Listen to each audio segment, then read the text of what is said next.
Hello and welcome back to the Will I Like It podcast. My name's Craig Brooks and today I am at the Wiltshire Museum and my guest is David Dawson. Hello.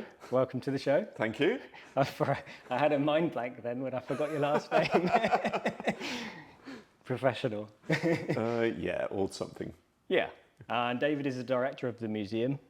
Not to be confused, as I realised yesterday when I googled your name, with the guy who plays Alfred the Great in The Last Kingdom. You mean I'm not the same? You mean I'm not as handsome as him? It was one of those things I sort of thought, I better do a little bit of background research. And I typed your name in and it just came up with The Last Kingdom. I was like, that can't be the same. No, sorry. Unless there's something you haven't told me. Yeah, so David is the director of Wiltshire Museum. So we're going to talk a bit about what you do. Okay. And how you got into that. Okay. So I guess we'll start, as I say, I've done a bit of background research. So I know you started off as an archaeologist. Yeah. So what was it that drew you into that line of work? Into archaeology to start with? Well, okay. Sort of a couple of things really. You know, my parents took me to castles and things. I got really interested in that. And then I think the real thing that really went was, well, there were two things really. And one was the Tutankhamun exhibition. Yeah. You know, and that really cemented things. But before that, I grew up not far from Reading, and the museum lent out a Bronze Age axe in a perspex box to the school. Yeah. And I was able to hold it. Wow. And it was that connection of something that was 3,000 years old that I could actually see and hold and have that connection with the past. So it was sort of those things together that got me really interested. And then rather bizarrely, I was staying with an aunt and uncle in Devon, and I was there for a week. I can't remember why. I sort of almost got dumped, if you know what I mean. And I was there for a week with my mum, and and there was an excavation on in town. And knowing the interest, my mum came along with me and she asked if I could go and have a go. And the director said, "Well, you're a bit young." I was 13. Yeah. But, okay, you can be here for a day. Yeah. 2 weeks later, the dig had finished.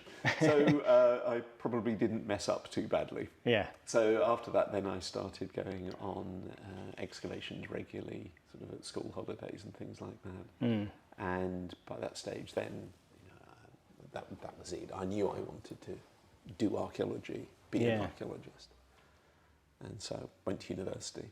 Yeah. And sort of went on from there.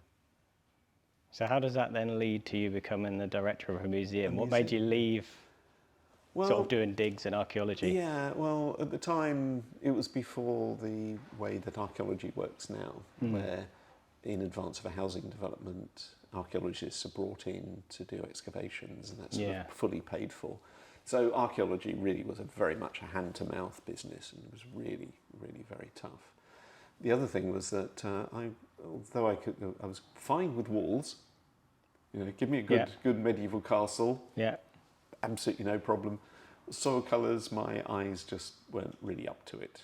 So, you know, I knew what I could do, and equally I knew what I couldn't do. And then when I was at university, I helped with the University Museum when we were doing a small redisplay, and I thought, yeah, this is really interesting. The idea of communicating that, you know, my enthusiasm for the past with people.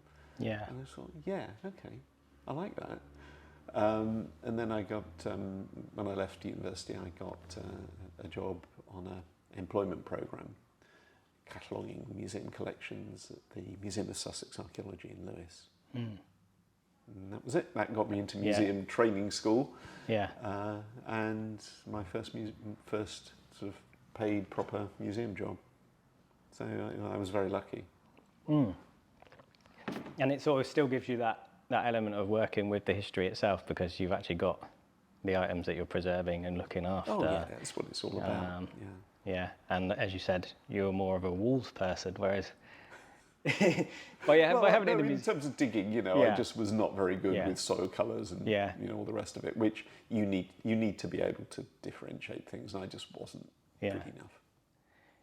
So you started off, your interest was Egyptian first, Well, and then it was Bronze sort of- Age. well, it was sort of. It would have started with visiting castles and archaeological sites. We went and did the usual, going to Stonehenge and Avebury and West Kent and Longbarrow and so Do you know on. something? I only lived in Swindon growing up, and I don't think we ever did Avebury, Stonehenge. I don't It's have just memories down of the it road. anyway. I know. Yeah. But then I know people now that haven't been to Avebury that Oh, live yeah, in that I'm area, sure. and it just seems bizarre to me. Yeah, well, takes all sorts. I mean, people come from all over the world to visit these sites. Yeah. I Well, guess. yeah, but you find that a lot, that people just don't visit things that are on their doorstep because they can do it any time. Yeah, this is true. Yeah. In the business, there's the why today question. Why should I visit today? You can always do it tomorrow.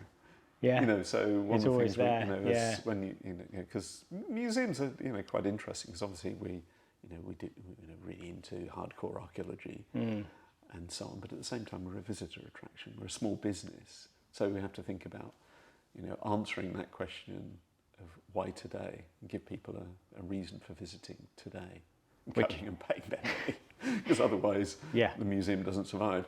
Yeah. Which I guess that's a sort of a little side thing we could mention, is that you often have art exhibits and things on here, don't you? Which they're for a limited time. I believe you've got one coming up.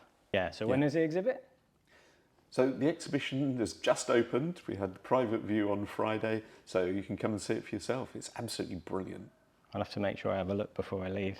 A sneaky peek. It's an exhibition by the artist Anna Dillon and the drone photographer Hedley Thorne. And together they're sort of combining the views of Wessex from above. And Anna's work is just absolutely stunning. And Hedley's photography is just brilliant. Yeah, yeah. And I'm already thinking now, I might have to buy one myself, which is always the arbiter of a good exhibition, whether I end up buying something myself. Yeah. So I've lost my train of thought now. I was going to say as well, because we're, as we were mentioning, Avebury, Stonehenge and all the rest of it, we're quite, I suppose, lucky. I don't know if lucky is the right word, of where we're positioned in Wiltshire with how much goes on around us. Yeah, absolutely. Particularly with a lot of the prehistory stuff. Yeah. I mean... Well, that's what really gets me. If you see my mug, I'll show it to the camera, prehistoric man, Flintstone. You might give the game away a bit. I chose this museum quite carefully to come to, because when I was at university, my now wife and I came on a field trip to do prehistoric Wessex. So we went to Avebury Museum here, Stonehenge, Salisbury Museum, Cranbourne Chase, and then down to the Dorset Museum in Dorchester. But coming here, I was just blown away by the collection. And also the fact that the museum here is run by the Archaeological Society for the county. So there's that combination of sort of archaeological research, publication, public engagement, amazing collections. Just the whole thing just struck me. And we would come on, we'd do a more or less annual pilgrimage to Avebury, Stonehenge and the museum here. And so when the job came up here, sort of one it was always at the top of my list of a museum I wanted to run. Yeah. That was going to be my next question. So you've already answered is why Wiltshire, but we've... Well, yeah, and it's the archaeology. Why not? The quality of the archaeology, the quality of the collection. I mean, some of the things... Who wouldn't want to run this place? Yeah. No, you've got some amazing pieces. Absolutely. I'm thinking of the... would it be a brooch, the gold diamond brooch? That's the bush-barrowed lozenge. Yeah. Yeah. So that dates to about 2000 BC. So that's... You always hear on TV programmes about Stonehenge, about it being built. You never ever hear about how it was used, how long it was in use for. So it was built. So as you see it today, with the big Saxon stones with the flat lintels on top. That was in place around 2,500 BC, and then it was in use for over 1,000 years. It was sort of no longer used after about 1,500 BC. So about halfway through that time, at 2000 BC, there's a guy called, we call the Bush Barrow Chieftain, who was buried on top of a ridge looking down over the monument. So he's buried about a kilometre away. But people were buried around Stonehenge at this period, not at the monument itself. There was sort of a zone of respect. And he's buried with, as you say, this gold lozenge on his chest. It was probably, it's not functional. It's purely for display. You've got some beads, and it was that same sort of idea, or the cross you've got. Yeah. But it's quite chunky. It's about the size of your hand, it's a like big piece. that. I was quite surprised when I saw it in person. Yeah, it's made of sheet gold, and it's decorated with sort of embossed lines, and those are laid out to a tolerance of less than 0.5 millimetre. And the angles on it, one of the angles is 81 degrees, which is the same angle between where the sun rises at midsummer and midwinter solstices. Wow. So there's an astronomical alignment in there as well. Yeah. So that just shows that at 2000 BC, it's very clear they understood astronomy, geometry, and mathematics, and and they were really skilled at metalwork. There's a dagger that this chap was buried with that is studded, got a gold studded handle, and the studs are less than 1 millimetre long and thinner than a human hair. There's 140,000 of them decorating the handle of this dagger, each individually put in place. Absolutely stunning. Yeah, a lot of work goes into something like that as well. Yeah. Well, my guess is that's about 3 or 4 years worth of work by various craftspeople. That's incredible. Yeah. And because we call it prehistory, a lot of people think of sort of cavemen and stuff, don't we? And Fred Flintstone. Yeah, absolutely. Yeah. Yeah. Well, far from it. These people were really sophisticated. Yeah.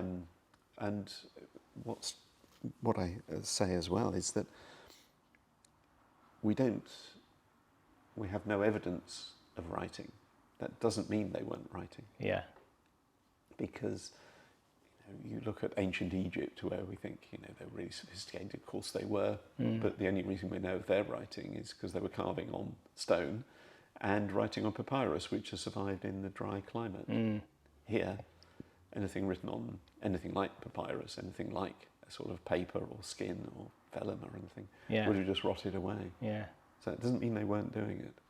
So we should probably talk a bit about Saxon stuff, because we've kind of veered off into prehistory, which is easily done. It is what I'm only slightly obsessed by. But a good tie-in for that, I suppose, would be the Bronze Age burial up on Ramway Down, which, unless I misunderstand, was later there was a Saxon burial on the same site? That's right, yeah. Is that correct? Well, this is Roundway Down above Devizes, and there's a series of Bronze Age barrows there. One of them is really very early. It's about 2,400 BC. Anyway, so let's pass right along from that, because you're not in the least bit interested. Well, I've started to take an interest in Bronze Age. Okay, I am starting to research food. You'll get there in the end. One day. Yeah. But the one that's absolutely amazing, is up by what's called Oliver's Castle. Yeah. That's a late Bronze Age hill fort, probably dating to about 1,800 BC, something like that. And it's perched on top of slopes looking down over the River Avon. Yeah. That's actually a geological fault. So you've got really steep, really high chalk cliff escarpment. Chalk escarpment looking down over the river valley. Yeah. So when you go there today, the site, there are trees along the whole of that escarp slope. So what you can't see is the view. But on top of the ridge, there was a Bronze Age barrow, and it would have looked it looked down over the river valley. Actually, of course, it's the other way around. People had been living down at the bottom. So they're looking up. And they'd have looked up and they'd have seen this barrow silhouetted on the horizon. So probably someone quite important. Yeah, both in the Bronze Age and particularly in the Saxon period. Because as you say, what in the Saxon period, this burial was made into the existing Bronze Age mound. It was excavated in, I think, about 1845, if I remember rightly, and very badly. Even for the time, it was really badly excavated. And what was found was the burial of a woman, and some bits of iron. But she had with her a bronze bucket, which is always a rubbish name for it. It's a drinking vessel, so it would be, looking at my mug, it's about that high and about sort of twice the diameter. Made of yew. Well, the yew had, in this case, had rotted away, but it's nearly always yew, because that is very resistant to water, and with bronze bindings. So that's a drinking vessel. And then she had a necklace which had which of gold, set with sort of gold set with garnets and amethysts and other precious stones. And then also at her head she had 2 gold pins, the head set with garnets, and then linked to a little circular stud with enamel, and that's got a cross on it. So that's really interesting, because the cross indicates Christian. She also was buried with a tiny little gold coin called a tremis, and that was struck by a bishop in central Gaul, so central France. So that's really sort of quite interesting set of stuff. Now, we now know that the bits of iron she was buried with are the iron bits that went with a bed. So she was laid out on a bed. Right. And then alongside her, at the corners, were buried the burnt bones. And I have to look at my list because I can never remember what they are. That's all right. Burnt bones of a cat, dog, horse, fox, and a deer. Isn't that a weird selection of animals? Yeah. So the cat and the dog, pets. Possibly. Well, why not? You know, it's the obvious thing. The Vikings used to skin them, so it might not be a pet. Well, after death, perhaps not a pet, but cat. Yeah. You know. And then obviously horse, sign of status, but also, you know, you would eat them. Fox, you wouldn't eat that, I don't think. I think there's evidence that the Saxons did. Yeah. Okay. And badgers, that kind of thing. Okay. Roadkill. Yep. I'm thinking Ramsbury, which is still fairly local to here. Yeah. I'm sure, going off the top of my head now, but I'm sure there are finds at Ramsbury for foxes and badgers. I'm sure there is. I'd have to double check that. And then deer, obviously. Yeah, you know, I think like a good bit of venison. Yeah. But so you know, that's really quite an interesting burial. Now, as I say, it was really badly excavated. Yeah. And oh, sorry. Let me carry on with that strain of thought, and then we'll go back to that. Yeah. So, a bit of a weird selection of stuff. So she's got a cross. You know, there's the cross on what was probably for a veil. Yeah. The 2 pins probably held a veil or a headdress. But with a cross on it, so that means she's Christian. But Christians don't bury people with grave goods. Well, actually, sort of more recent research is showing that actually they did, but only up to about 670 AD, when there was an edict from the Pope saying, "Thou shalt not bury people with grave goods." And this coin from Gaul at around 640 sort of dates to just a bit before that sort of edict came into place. Yeah. So to place that in around other burials, 625-ish is the famous Sutton Hoo burial. Yeah. With obviously lots of evidence of Christianity. So this is going to be 660, 670, something like that. Now I have you've got archaeological evidence, which is the stuff you find. Then you have theories based on that. And then I sometimes come up with these stories that take that evidence, and take the theories and go one step further. And the great thing about archaeology is you can't prove me wrong. Well, not usually Yet. anyway. It does happen. Yeah. Because, anyway. So my story here is that this is the time in Wessex. This is when the King of Wessex is King Ine. And we know that he had a daughter, but we don't know her name. Now, it was fairly common for women, particularly if they'd married and then become widowed, in their retirement, they become nuns. So where you are in Roundway, on the top of this ridge, you're looking down over the modern village of Bromham. Yeah. Bromham was a royal Saxon estate. You can perhaps see where I'm going here. Yeah. Could it be that this is the burial of the daughter of King Ine? Because if she's got a headdress with a cross on it, is that her role as an abbess? The coin was struck by a bishop in central France. You know, the stuff she's got is gold, it's garnets. Garnets come from Sri Lanka or Afghanistan. You know, this is really top-end stuff. This is a royal burial, it has to be. And the coin, given to her by a bishop, it's struck by a bishop in central France. Was that given to her by the bishop she was training with? Did she go to central France to train?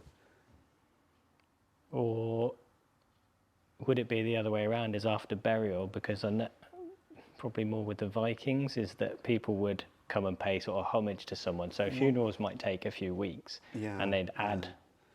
Well, yeah, but if you look at Sutton Hoo, you know, there are objects that clearly the king there had collected in life. I think it's much more likely they're things they had in life. Yeah. So that's my story. Yeah. Is that this is the daughter, a princess, if you like, the daughter of King Ine, who had become a nun, joined the church perhaps, and died and was buried. But today, when you visit the site, there's nothing left. It's been ploughed flat.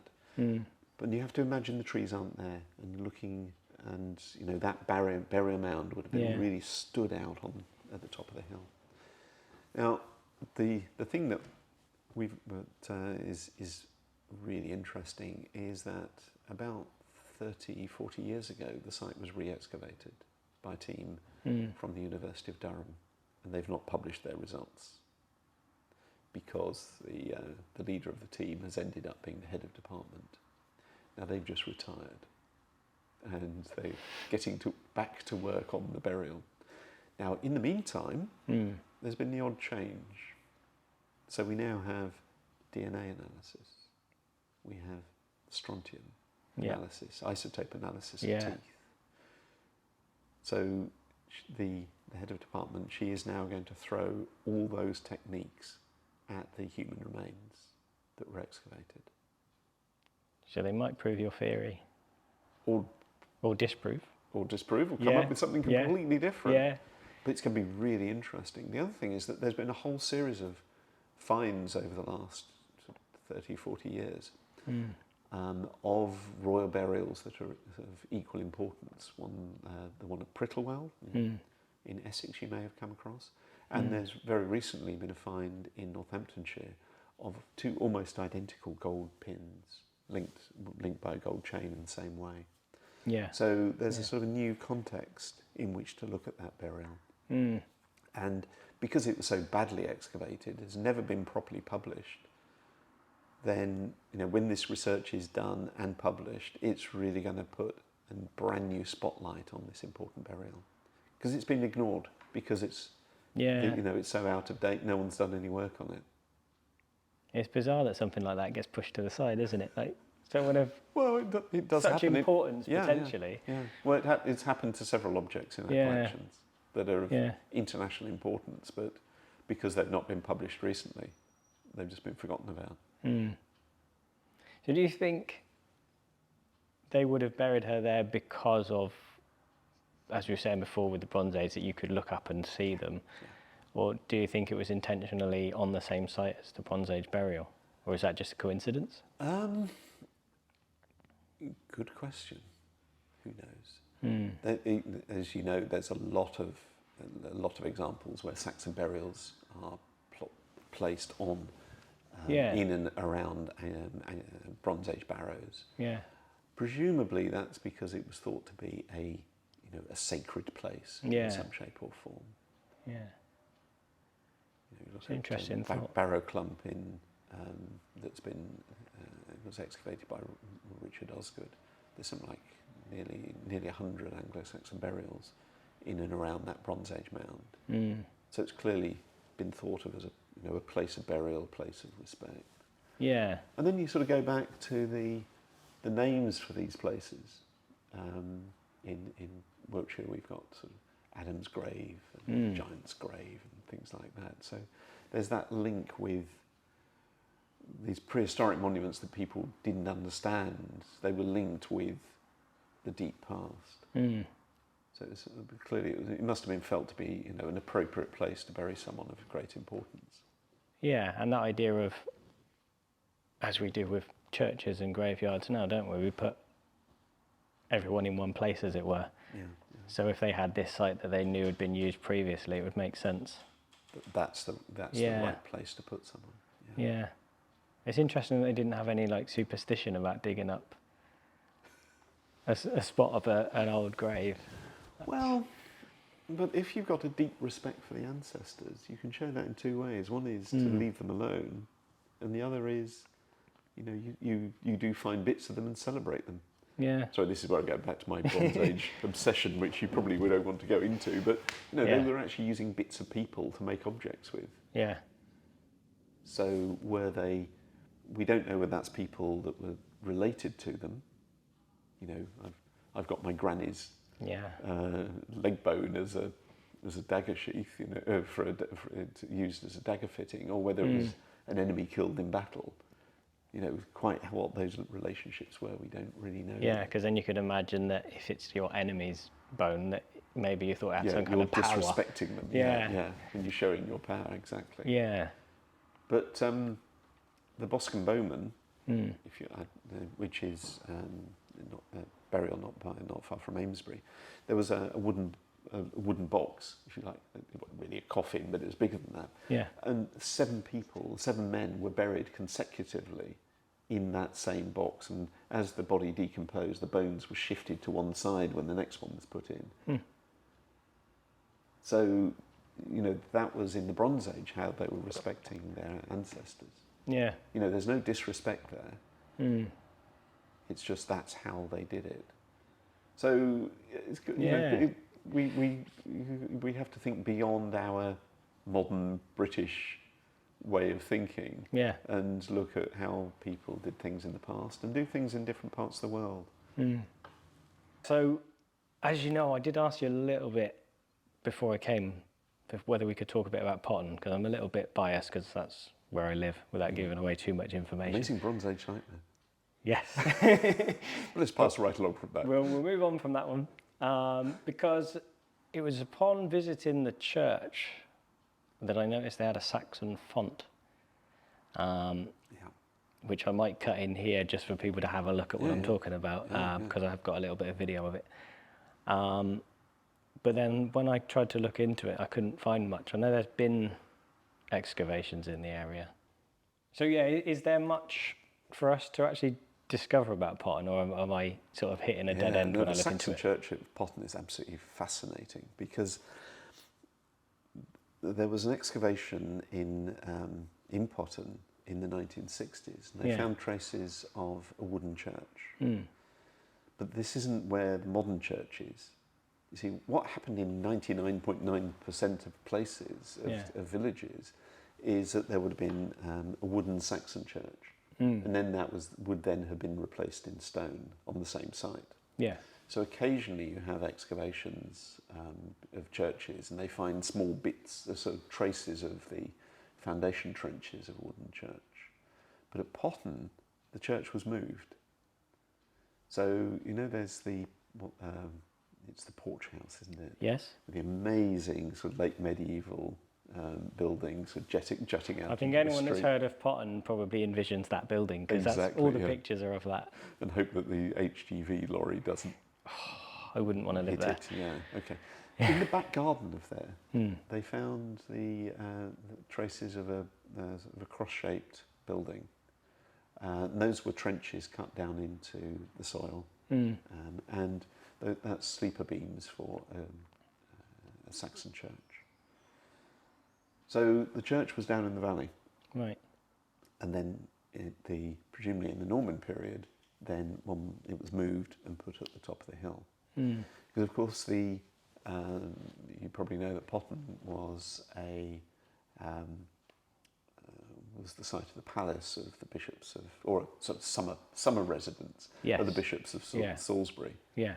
And they'd obviously have thought that a rubbishy wooden church down in the valley, not good enough. It's got to be at the top, bluff looking at, top of the hill looking out over the valley. That's where it should be.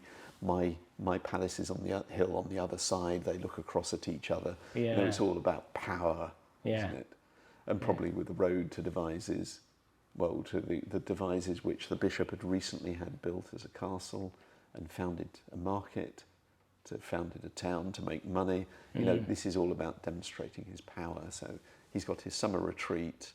He'll be able to look at the town, the castle that was his, look at the town, the bustling town that was making lots of money, and then the church that went with his summer house on the hill overlooking the village where all the plebs lived, who did all the hard work. It's interesting to think of them moving the church, because as we were saying before about sacred sites and things, and often they're built on top of older sites. Yeah. So it feels like quite a bold move to move it, to relocate. Yeah.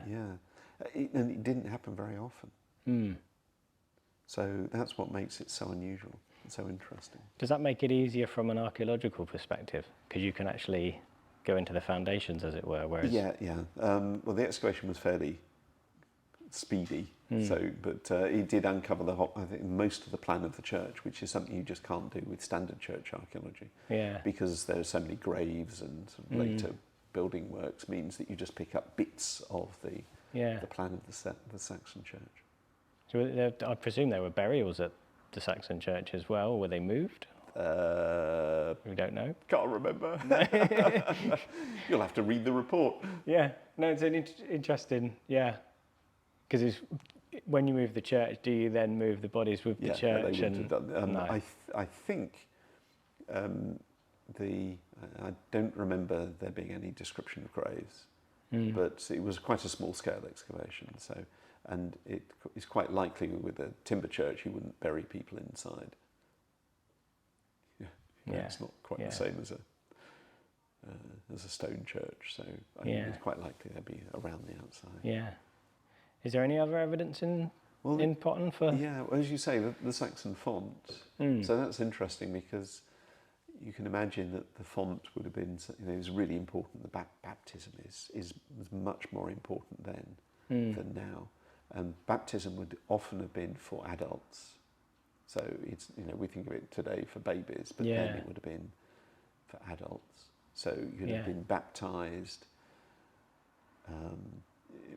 It may well have been almost like the first communion today. Yeah. And it was after that then you were able to take communion. So it was much more important. So you can imagine that it would be, the first thing you would do is getting a decent font. So that's why there's the Saxon font, and it would have been moved as part of the sort of taking over the sanctity, if you like, of the earlier site of the church. But we also have on display in the museum, we've got a stone that's about that size with a carved cross on it, and that's difficult to date precisely, but it's sort of end of the Saxon period, beginning of the Norman period, and that's clearly that's a grave marker. So there are those nice bits of evidence for the Saxon church. And we don't know where that was found, but that comes from, when in recent times, we know it's from the church at the top. It's not from the church down in the valley, so that's probably after it was moved. That's interesting. Yeah. Yeah. That makes Potton very unusual because I can't immediately think of another place where we know that there's the Saxon church was moved at that time. Yeah, it's interesting from a couple of sort of thoughts, because churches are often sort of higher up, so you can see why they would have moved it, but then you wonder why they put it in the valley to begin with. Well, that's where people were living. Because, yeah. There's a stream down there. You want to live by the stream, so you got easy access to water. But I mean, you're talking still fairly close, aren't they? Yeah, I mean, yes, it's a really steep hill. Yeah. Maybe they just didn't want to walk up the hill with all their building material. Too much like hard work. Yeah, I don't know. It's bizarre. Who knows? Yeah, that's the interesting thing about archaeology and history, though, isn't it? It's making, like you said, about narratives and things before. Yeah, and also you don't know about things like land ownership. Who owned the land? Whoever owned the manor of Potton. Yeah. Did they actually own that bit of land? Was that owned by? Was the top of the hill owned by someone else? So they could only have it built on their land, And it's things like that that you just can't guess. Yeah. Shall we move on to some food? Are you game for some food today? Yeah, very briefly. What we could do is do some food. It's getting very close to lunchtime, so it sounds like a really good idea. Convenient. So, on the last episode, anyone that's watched, I had a blacksmith on, and we cooked half a pig's head. You look scared. I'm starting to feel a little uncertain. So that left me with a half a pig's head. And to be honest, on that one, we did it at a reenactment event. Time got away with us, and it was fine. It could have done with cooking for longer, I think. So I took the other half, and I've made something that's known as head cheese, which doesn't sound pleasant. I've never tasted this. I think I know what's coming. So it's the head that's been boiled down for several hours. All the meat's picked off and diced, and then you pour the resulting stock over it, and it sets like a jelly. Okay. And this is not the brains? There's no brains in this one, no, because the butcher I get it from, they've been... Okay. You can get brains, but it's quite tricky, I must admit. There aren't many pig's brains. So that is one thing that I've made myself this week.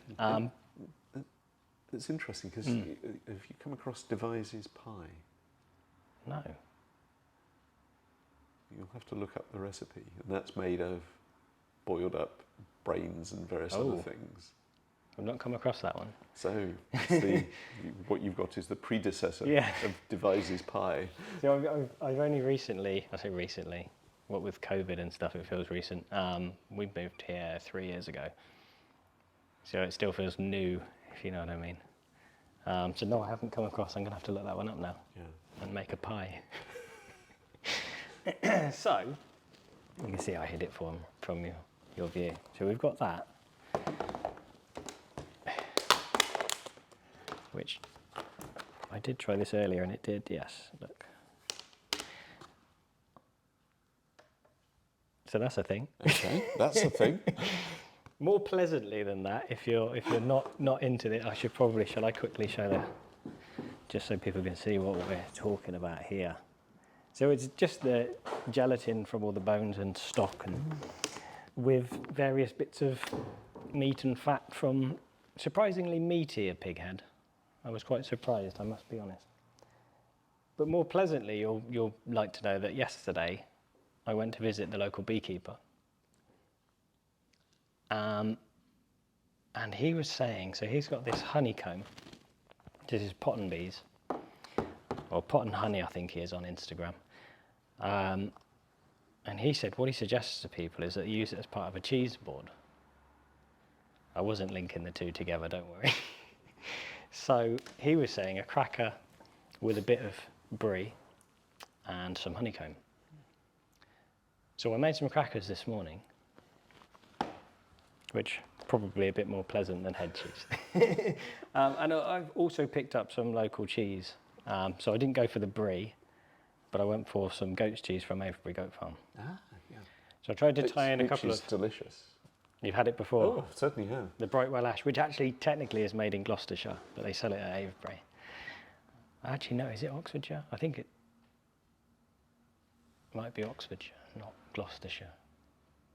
One or the other. It's made somewhere. It's British cheese, and it's my favourite. So I thought, potentially, we can try the head cheese, or we can try the local recipe of crackers with honey and cheese. Is it either or both? We can do both. Let's do both. Let's do both. Brave man. Well, if you can tripe, so after that... I did tripe on the podcast. I couldn't swallow. I couldn't swallow. It's horrible, horrible stuff. The big knife's going to be better for that one.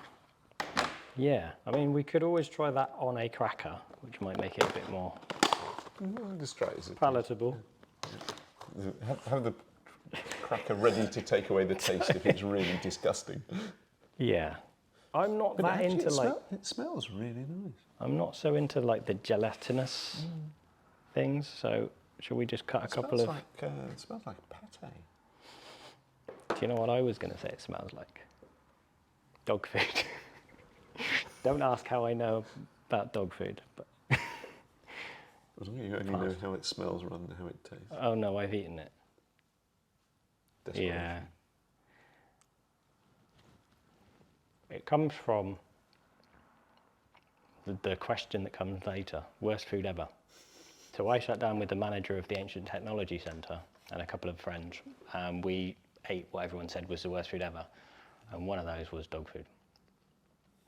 I shouldn't have mentioned whilst I'm chewing this, because it's... But that's not bad. It isn't bad, no. Tender. As you say, quite rather more fatty than anything I'd choose to eat, but it's not that different to a very coarse pate, which isn't particularly surprising because that's basically what pate is. Yeah. I did chuck in the stock, there was some caraway and carrots, onions, garlic to try and flavour it a bit, but it mostly just tastes kind of creamy and meaty. Yeah. It's not bad. The fat kind of reminds you of the bit you get round like a corned beef.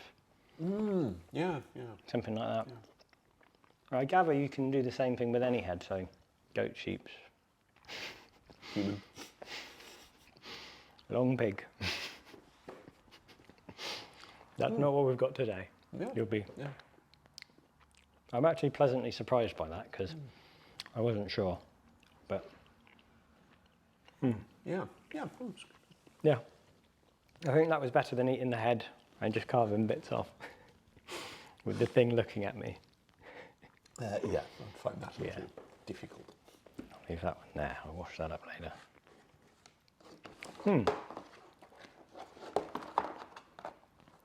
My wife was like, "You're not going to take that. Surely you're not going to eat that." Oh, yes. I might have drawn the line at brains, but yeah. I've done brains once. Cooked up some goat heads. It was okay. It's not the worst thing I've ever eaten. Yeah. So I thought if we did what the beekeeper recommended, do the cheese with the honey on a cracker. Yeah, that sounds really interesting. Something I've never tried. And how do you make crackers? Those are a mixture. Really hard. They are sourdough. So you get your sourdough starter, flour and water that's fermented, mixed with rye flour, a little bit of salt, and they're just rolled out as thinly as you can get them and then baked in the oven until they're crisp. I think it was about 20 minutes. They were made about 7:30 this morning. Got up early. Need to get some food. Good for the teeth. It tastes great. And I've had his honeycomb before, so I'm trying to think where because he did tell me he's got various hives. I think this one was, because I bought some honey from him as well.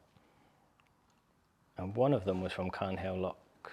He's got his hives up there, but I can't remember. Sorry, Paul. You're going to have to come on the podcast and tell people that I'm stupid and I forgot. But yeah, his honeycomb. I mean, I don't want to grab a piece for fingers and all that. Pour the knife Yeah. on it. And then a bit of the Brightwell ash. I love honey. I can't think of honey and cheese though. It seems like an odd. So just try the honey. So this stuff is wrapped in ash and then left to go mouldy. But I think you said you've had this one anyway, so. Oh, that's fabulous. Because I thought you might reject the head cheese, so I thought we need a backup. What am I going to give? And I thought we'll go for something from the local area. I'm just thinking, best bet is just going to be to, and then use that one with a bit of. It's not the cheapest of cheeses, but whenever I'm passing, I do tend to pick some up if they've got some. So I'm going to try exactly what Pour some as well. Oh yeah. So now we're on a jam and cream question here, aren't we? Which first? Oh. I think it's got to be the honey first, because then that'll keep the cheese in place. That is an interesting point. I've already put my cheese on, but I could swap. Go on then, let's just, a bit of honey. I figured, because he said brie, but I thought a creamy cheese. Yeah. And of course, you have cheeses with things in them, like cranberries and sort of Wensleydale with apricot and things like that. So that sweet, Savoury. savoury combination. Christmas cake with an apple and cheese. Yeah, people put brie on their Christmas puddings, don't they?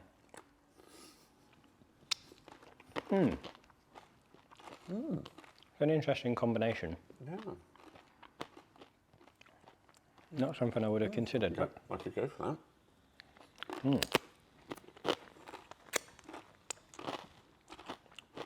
There you go. So if the honeycomb goes missing, you know where it's gone. And steal it while you're not looking. Well, he's only down in Potton. And he does lots of markets and things, so if you see him around. I've been pushing to get him on the podcast since about November when I started, I think. Well, you'll have to persuade him. Yeah. I am persuaded by that. I think that's a bit more of a success than the head cheese. Head cheese isn't bad, but It was fine. I wouldn't go out of my way. But this is good. It's always difficult from my perspective as well as to like preempt what the guests will eat, or and also to keep it interesting. If I serve the same thing every week, it gets a bit boring for people watching, I would imagine. No, it's got to be a surprise. But yeah, so I try to come up with some new things. I can't plug my books here because neither of the recipes are from the book. Maybe a future book. The next Maybe book. the next book. Sourdough crackers. I'll try and get the recipes written up before I release the episode. So if you check out my website, hopefully you'll find the crisp breads and the head cheese. And another good thing with head cheese is a whole pig's head is only £5.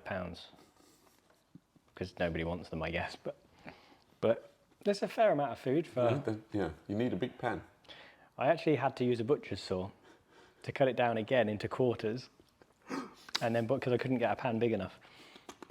So I'm glad it was already cut in half because it made it a bit easier. Rather you than me. So shall we move on to our final questions, because I've kept you for quite a while already. If you wish. Yeah. Right. So we'll move on to the 6 questions that I ask everybody. Yeah, go on. So I put 3 out as part of the general podcast, and then we close the podcast, and then there's 3 extras which go on my Patreon. I've been releasing them, but months and months later, so they will go public. Yep. So the first question, and actually that reminds me something else we haven't talked about, but I think you can do it now. If you had an unlimited budget, what would be your dream project? Oh, right, okay, well, that's rather an easy one. Yeah. I need £11.6 million.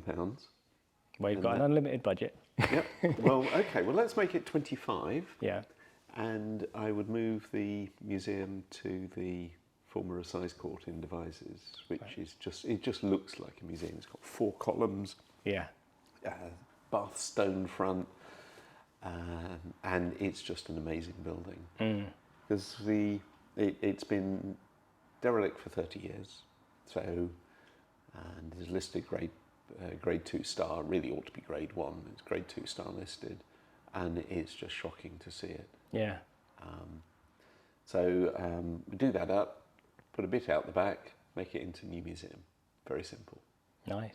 Yeah. So I'm glad you're asking me that today, because we've recently heard that we've had funding awarded by the National Lottery Heritage Fund to get us on our way, and the funding is for 2 years of developing plans further. The idea basically is you get to the point where you've got planning permission, listed building consent, and then you apply again, and if they give you the money to actually do the work.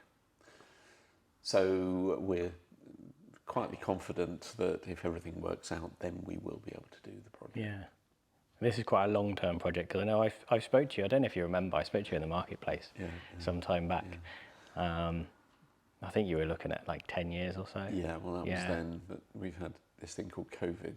Yeah. Well, also I sort of got the idea when I first arrived in Devizes, which is 15 years ago now. I've been in Devizes for about 2 days, wandering around, because until you move somewhere, you don't wander in quite the same way. Yeah. I was wandering around, saw the building, my jaw just dropped, and I thought, I'll have that. Yeah, so that was 2008. So here we are, 15 years on, yeah. Yeah, and you've just, so as I said, I completely forgot, we got sidetracked, but actually, I realised that it ties in with that question quite nicely. Absolutely perfect. Yeah, because I'd seen just a couple of days back, I think, it was on your social media about the funding. We've recently announced it. Yeah. Brilliant. Right, so the next question. Yeah. Do you think you could survive on a Viking Age diet? Don't see why not. I will have a bash at eating nearly everything. Okay. So I don't see why not. Yeah? Yeah. Is there anything you'd miss? What would I miss?